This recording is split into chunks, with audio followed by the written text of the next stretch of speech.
چر ہویا اس ویڑے وڑیاں، چل جیا اس ویڑے وڑیے۔ متا سونی آٹا گھنیا ہوس، متا تبے ٹکڑا گھتیا ہوس، متا سلونا ڈھنیا ہوس، متا رنگلی منجی گھتی ہوس۔ احمد سلیم کی آنکھ سے ٹپکا آنسو خود احمد سلیم ہے، جو گرم اور سرد موسموں اور تخلیق کے کرب سے گزرتے ہوئے گوہر نایاب بن گئے۔ پنجاب کی تقسیم کا دکھ ان کی شاعری اور چہرے سے عیاں ہے۔ امریتا پریتم نے تو وارث شاہ کو دہائی دی، مگر سلیم کی محبت شیو کمار جیسی ہے۔ کچھ رخ مینوں پت لگ دے، کچھ رخ لگ دے ماواں، کچھ رخ میرا جی کردہ میں کچھڑ چک کھڑاواں۔ ونڈ ایک انسانی المیہ تھی اور یہ مجبوری تھی انسانوں کی، اس کو اڈاپٹ کرنا پڑا۔ اور اب تو یہ اتنا آگے چلا گیا معاملہ کہ اگر آپ یہ سوچیں کہ اس کو انڈو کریں تو زیادہ نقصان ہوگا انڈو کرنے کا، لہذا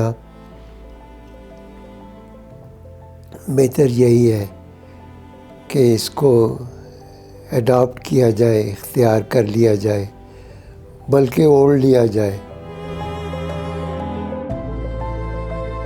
26 جنوری 1945 کو ضلع گجرات کے قصبے میانہ گوندل میں پیدا ہونے والا بچہ گاؤں سے پرائمری پاس کر کے پشاور بھیج دیا گیا۔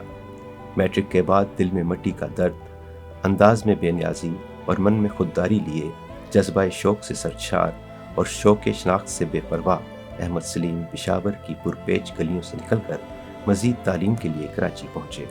عروس البلاد میں رئیس امروہی اور پھر فیض کی صحبت پائی۔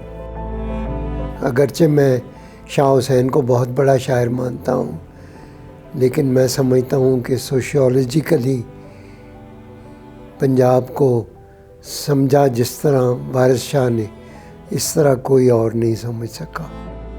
پشاور میں دو ہی دوست بنائے، شفقت کاکا خیل اور بیرسٹر افتخار، جو آج بھی علم و ہنر کے متوالوں کو اپنی صحبت سے فیضیاب کر رہے ہیں۔ بیرسٹر افتخار احمد سلیم کی جدوجہد کی بہت سی بے مہر صبحوں اور نامہربان راتوں کی کشمکش کے گواہ ہیں۔ احمد سلیم کے شب و روز علم کے حصول اور شوق و جستجو میں گزرتے۔ خودداری کا عجب عالم، مل گیا تو کھا لیا ورنہ چپکے ہو رہے۔ سلیم نے چپل پہنے ہوئے تھے، ہوائی چپل، اور جب وہ پھٹ گئے تھے اپنے جوڑ سے تو انہوں نے اس کو ٹانکا سوئی سے لگایا ہوا تھا، دکھانے کے لیے نہیں، نیچرل طریقے سے وہ پہنے۔ تو انہوں نے، میرے ابا جی نے کہیں دیکھ لیا، انہوں نے اندازہ لگایا کہ اس کا سائز میرے سائز جیسا ہوگا۔ وہ اس کے لیے ایک جوتے لے کے آئے باٹا کے یا کہیں اس زمانے میں، اور وہ ڈبے میں بند کر کے انہوں نے مجھے کہا بیٹا یہ سلیم کو دے دینا۔ میں نے دے دیا اس کو تو چپ کر گیا۔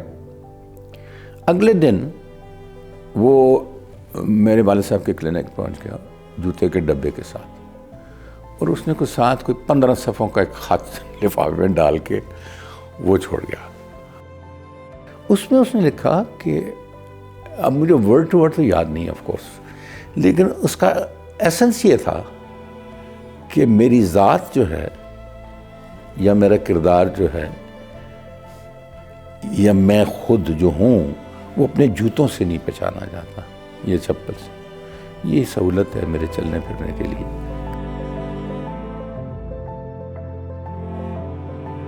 احمد سلیم ابتدا میں اردو شاعری کرتے تھے۔ شفقت کاکا خیل نے ماں بولی پنجابی میں شاعری پر اکسایا۔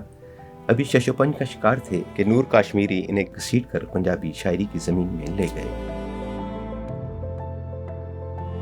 یہ اردو میں شاعری کرتے تھے تو میں نے کہا بھائی اردو میں شاعری جو ہے وہ تو اچھی بات ہے، لیکن آپ اپنی زبان میں کیوں شاعری نہیں کرتے؟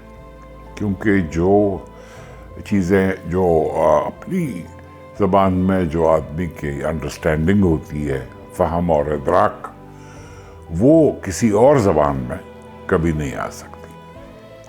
تو آہستہ سے بھی یہ اس کو کنونس کر دیا۔ کراچی میں ماہنامہ افکار کے فیض نمبر کے لیے نظم لکھی اور اول انعام کے حقدار پائے۔ فیض کے ہاتھوں انعام میں ملنے والی کتابیں